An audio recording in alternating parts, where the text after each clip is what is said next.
Compte en commun de la bière, de l'eau minérale, de la farine, puis une équipe de rugby, ben c'est tous des produits qui s'appellent Abenaki.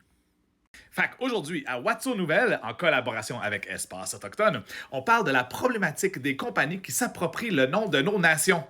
Parce que voyez-vous, de tous ces produits que je vous ai nommés, il n'y a aucune forme de redevance qui est redonnée aux Abenaki, même si leur nom est utilisé. Comme par exemple la bière Abenaki qui est brassée à Sutton. Oui, c'est en territoire Abenaki, puis c'est un bon rappel, mais nulle part sur la bouteille, c'est inscrit que c'est en hommage au territoire Abenaki non cédé sur lequel il se trouve que la bière a été créée. Fait que dans le fond, en bout de ligne, ça sert à rien, ça l'informe pas, ça l'éduque pas, ça sert juste à utiliser la mode des noms autochtones qui est présente. T'sais.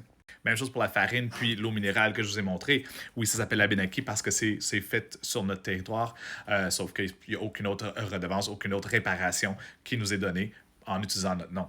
Ça devient donc de l'appropriation culturelle dans ces cas-là. Puis dans certains cas, ça peut même aller jusqu'au racisme. Je vous ai parlé d'une équipe de rugby, le club de rugby Les Abenaki de Sherbrooke, ça c'est leur site web.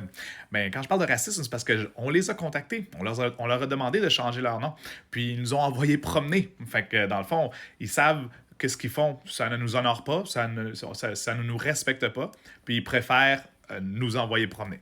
Puis, tu sais, juste à fouiller, on trouve des choses encore plus horribles comme le site internet odanak.com. Odanak, qui est le nom de mon village, on peut même pas avoir le site web parce que c'est utilisé par une compagnie de marketing en France. Puis quand tu vas voir l'équipe de odanak.com, tu te retrouves avec ceci, des petits bonhommes avec des espèces de caricatures stéréotypes autochtones, gourou de la tribu, Manitou artistique, chaman de la tech. Hey! Mais des exemples, j'aurais pu en donner des milliers. Juste penser au gin Ungava qui auparavant avait de l'alphabet inuit qui voulait rien dire sur sa bouteille juste en décoration. Puis il déguisait des filles en stéréotype de princesses autochtones lorsqu'ils faisaient des événements pour vendre leur gin. T'sais.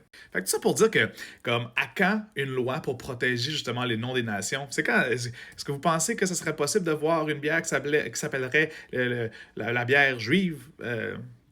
C'est pas fait par des juifs ou quoi que ce soit. Je veux dire, ça fait aucun sens que notre nom soit utilisé ainsi. Si vous voyez d'autres produits passer avec des noms de ma nation, Abenakis ou de d'autres nations autochtones, envoyez-moi les. On va les compiler, puis on va les dénoncer.